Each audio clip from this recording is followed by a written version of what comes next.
os jornalistas são os editores da democracia, ou se quiserem, por outras palavras, são os editores do espaço público de que a democracia se alimenta. O Serviço Público de Rádio e Televisão deve ser um espaço de qualidade, distinto da oferta dos operadores privados, deve ser um espaço independente face ao poder político e também face ao poder económico, deve ser um espaço onde haja pluralidade e deve ser conteúdos que contribuam para a informação das pessoas, como para a sua formação, mas também para o seu entretenimento, desde que feito com qualidade. Quando nós falamos de serviço público, estamos a falar de um projeto que deve ser dirigido para todos os cidadãos. Nós não podemos repartir o serviço público. O serviço público tem uma lógica de antena, que é uma lógica global e deve ser pensado como um todo. O serviço público tem vários canais, deve continuar a ter vários canais, porque nós falamos do serviço público dirigido a todos os cidadãos, mas não ao mesmo tempo. Portanto, o serviço público precisa de diversos canais para cumprir a tal ideia de ser uma emissão para todos. A existência de um operador de serviço público, em minha opinião, não é uma opção. Não é uma questão que possamos escolher entre o sim e o não. Eu diria que é uma questão tão necessária quanto termos um exército ou tão necessário quanto termos uma escola que ensina a língua portuguesa. Portanto, num país que tem 3 operadores, em que 2 podem, a qualquer momento, obedecer a um modelo cultural que não é o nosso modelo. Um país que tem, por um lado, a maior taxa de exposição à televisão de toda a Europa. E, por outro lado, a diminuta oferta cultural alternativa que conhecemos em grande parte do território nacional. Eu acho que neste quadro, e estou apenas a referir a alguns pontos, a existência e manutenção de um operador de serviço público é uma questão de defesa da nossa identidade nacional. Eu julgo que os desenvolvimentos nos média a nível mundial e que já se repercutem muito em Portugal apontam para a necessidade de pensar o serviço público não a partir da instituição operadora público e toda a canga institucional que há em redor do serviço público, mas sim partir dos conteúdos, porque hoje nós somos consumidores de conteúdos, onde quer que seja, à hora que queremos, no equipamento que nós quisermos. Por isso é que eu proponho não um serviço público de média, embora naturalmente seja preciso média, não é? Mas centrar numa conceptualização diferente que é serviço público de conteúdos. A questão se calhar prende-se então em quem é que fará essa conceptualização? Não me compete a mim dizer quem é que faz, eu tenho que apresentar a minha proposta que me parece ser para o bem público, não é? É evidente que nós vivemos numa democracia, isto tem que passar pelo poder político, pelo Parlamento, pelo Governo e naturalmente pela sociedade civil. Bem, em 2014 pode-se esperar aquilo que está contido no Plano de Desenvolvimento e Redimensionamento. É importante também acrescentar que teremos um novo contrato de concessão que durará até 2030.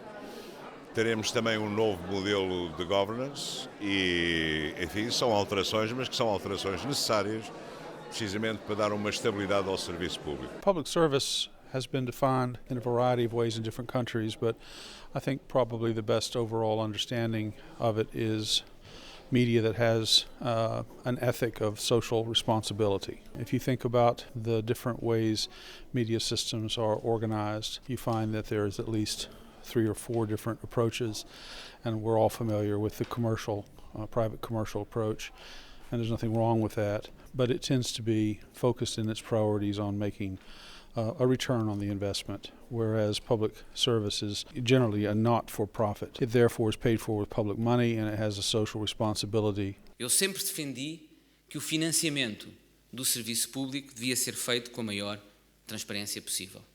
E foi por isso que, ainda que com um certo custo político, nós, eliminando a indenização compensatória, atualizámos a contribuição do audiovisual. Os portugueses devem ter uma percepção clara daquilo que financiam do sistema do serviço público de rádio e televisão.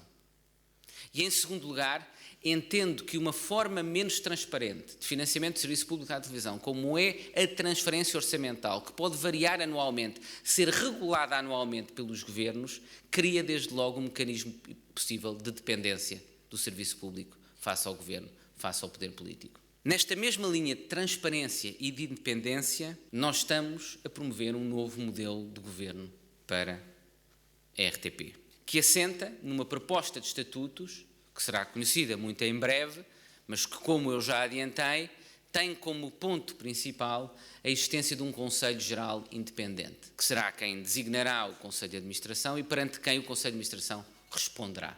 O terceiro grande pilar, como sabem, é o novo contrato de concessão. Acho que vai ser claro, quando se conhecerem essas normas, mas ainda mais claro quando se conhecerem, eventualmente no futuro, os nomes desse Conselho Geral Independente, que ele é verdadeiramente independente. O senhor falou que é necessário haver produção por parte do Serviço Público de Rádio e Televisão, que há editores e que há bons produtores. Eu faço-lhe a pergunta, como é que isto é compaginável, aquilo que o senhor acabou aqui de dizer, com o anúncio de querer externalizar todo o setor de produção da televisão, ou com o facto de haver editores, de haver produtores, locutores, jornalistas de rádio e televisão muito úteis e que têm estado a ser empurrados para fora da RTP?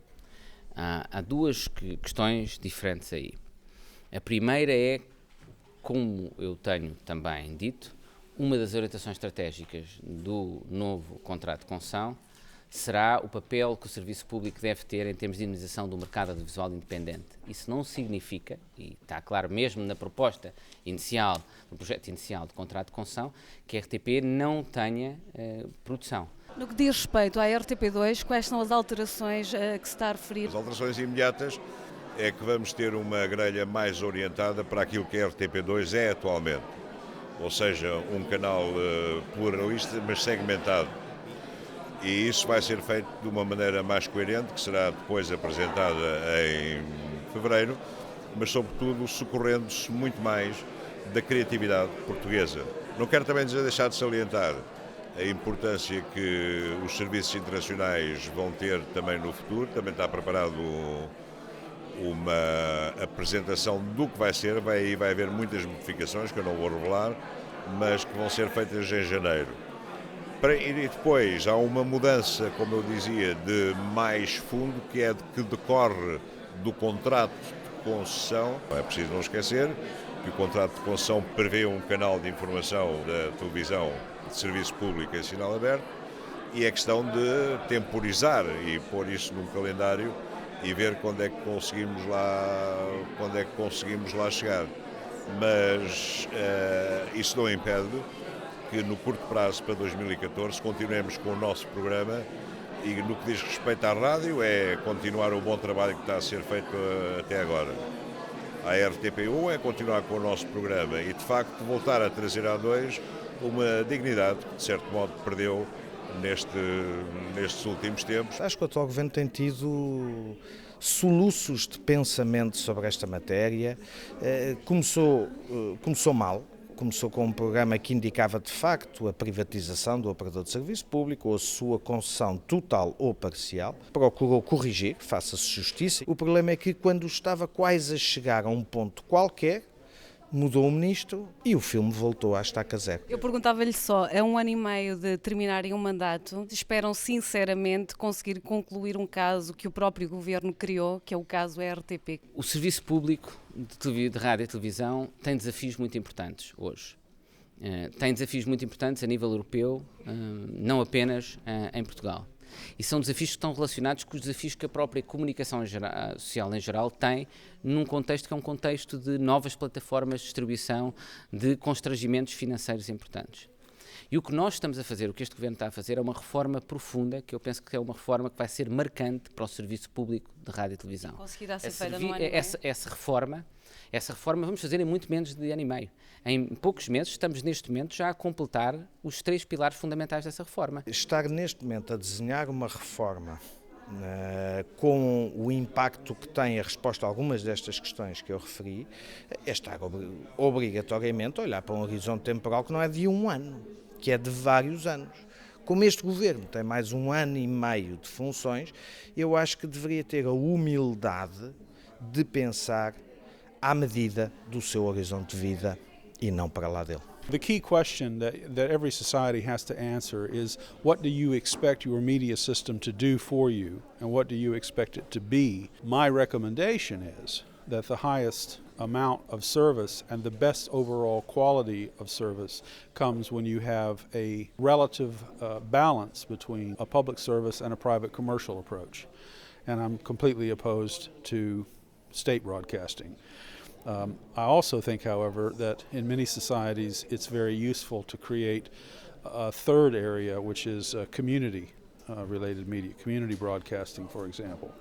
Can be very helpful, particularly for minority groups and for people who are in parts of the country that aren't necessarily as influential as those who live in the capital city or in other big urban populations. Queria terminar esclarecendo duas questões que têm suscitado também forte debate e que constam do contrato de concessão. A primeira diz respeito à criação ou não de novos canais do serviço público, numa lógica em que se tem evoluído para canais temáticos, para multiplicidade de canais temáticos, e numa lógica em que, sobretudo, até isso vai ser ultrapassado pelas novas plataformas de distribuição que vão focar toda a atenção nos conteúdos. E, portanto, a possibilidade de estudar novos canais tem de estar prevista.